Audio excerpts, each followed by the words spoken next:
informés, mesdames et messieurs, bienvenue à ce bulletin d'information.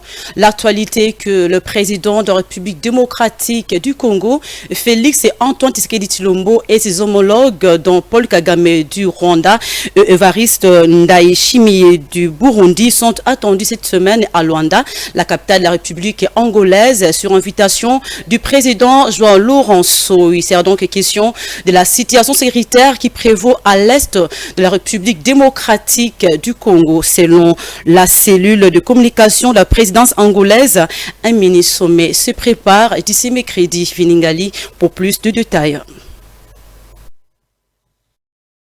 Ce sera l'une des rares fois où les deux processus, Nairobi et Luanda, en cours, pourront se rejoindre, étant donné que Uhuru Kenyatta, facilitateur désigné par la communauté des États de l'Afrique de l'Est, a également été désigné. Selon les sources de la présidence angolaise, il sera question d'un échange qui pourra aboutir à l'activation d'un plan d'action pour la paix et l'amélioration des rapports rwando-congolais. La même source renseigne qu'un mini-sommet sera organisé à la suite de visites de travail effectuées par João Lourenço, qui préside également la conférence internationale sur la région des Grands Lacs au CIRGL les 11 et 12 novembre à Kinshasa et Kigali. Cette rencontre entre le président congolais Félix Tshisekedi et son homologue du Rwanda Paul Kagame s'inscrira comme une première dans un contexte de tension maximale dans la rupture des relations diplomatiques entre les deux pays qui avait conduit à l'expulsion de l'ambassadeur rwandais en poste à Kinshasa. Kinshasa accuse Kigali de soutenir les rebelles du M23 très actifs dans la partie est de la RDC, chose que nie le Rwanda qui accuse en retour la RDC d'héberger les rebelles hutu-rwandais de FDLR sur son sol. Du côté de la population, de milliers de personnes ont manifesté le mois dernier pour dénoncer l'agression rwandaise, mais également exprimer leur soutien aux forces armées de la République démocratique du Congo engagées au front. La communauté des États de l'Afrique de l'Est maximise les efforts pour que la paix à l'Est de la RDC soit une réalité, mais également raffermir les relations de pays de la sous-région. Tel est l'objectif de la feuille de route de Luanda et de Nairobi. A noter que Félix Tshisekedi et Paul Kagame se sont rencontrés en Angola en juillet 2022 au sommet qui visait à restaurer la confiance entre les deux pays. Cela n'a abouti en rien. D'ailleurs, un climat de méfiance bat son plein entre les deux pays voisins. Le Premier ministre de la République démocratique du Congo, Sama Lukonde, a répondu au secrétaire général de l'OIF, Mme Louise Mushikiwabo, après qu'elle ait pris parti pour son pays, le Rwanda.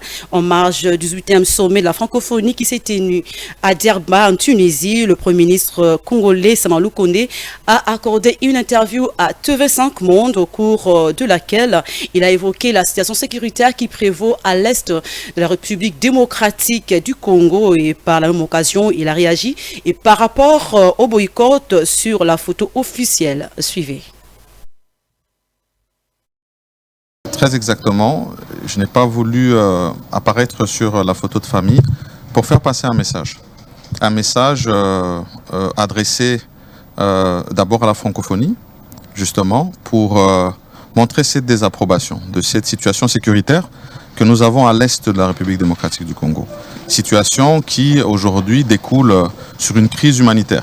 Nous avons des milliers de déplacés, des femmes, des enfants, des personnes du troisième âge.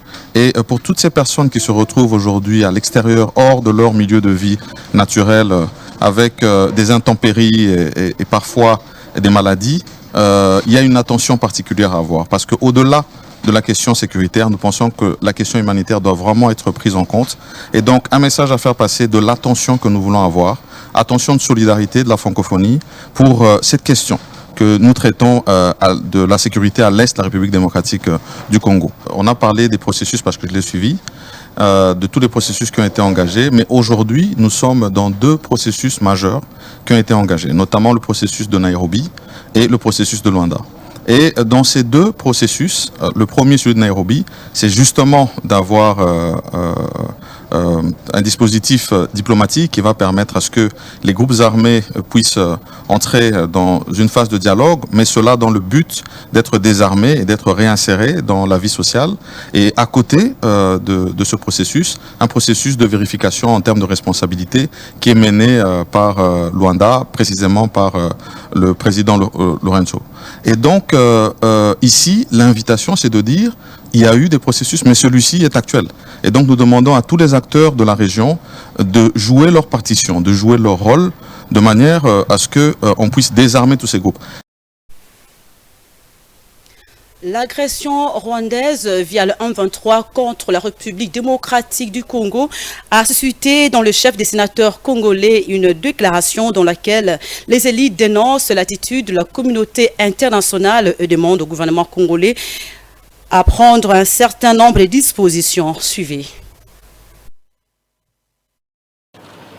En ces moments où la RDC est victime d'agressions de la part du Rwanda et de l'Ouganda sous couvert du M23, nous fustigeons les silences et la passivité de la communauté internationale en général et la communauté africaine en particulier. Souscrivons au processus de Luanda et de Nairobi pour une paix durable en République démocratique du Congo.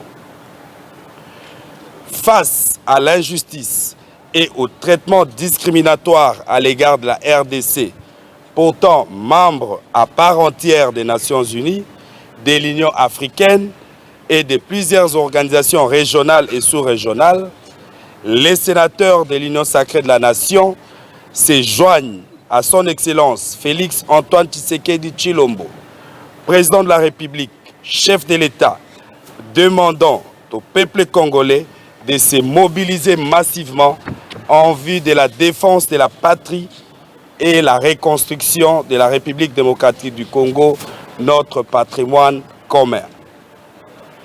Les sénateurs de l'Union sacrée de la Nation encouragent et apportent leur soutien à nos forces armées et de sécurité en vue de la victoire sur l'ennemi.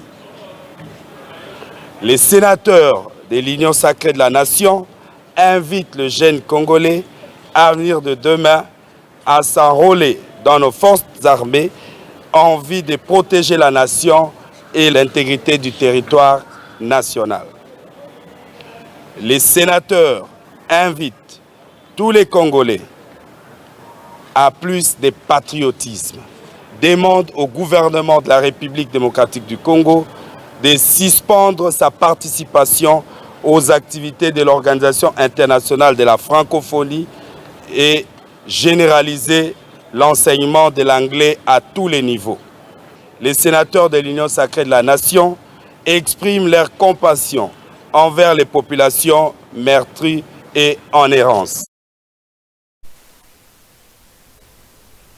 Une nouvelle avant de boucler complètement ce bulletin d'information. Le ministre des Transports, voies des Communications et de Désenclavement, Chéribin Okende, a lancé officiellement ce mardi 22 novembre 2022 les travaux de réhabilitation des chaussées aéronautiques de l'aéroport international du Kisangani Bakongar. Nous sommes là dans la province de la Tchopo. Nous y reviendrons avec détails dans nos prochaines éditions. Mesdames et messieurs, c'est par là que prend fin ce bulletin d'information. Merci de l'avoir suivi. Bon programme sur Mantuko Télévision. Au revoir.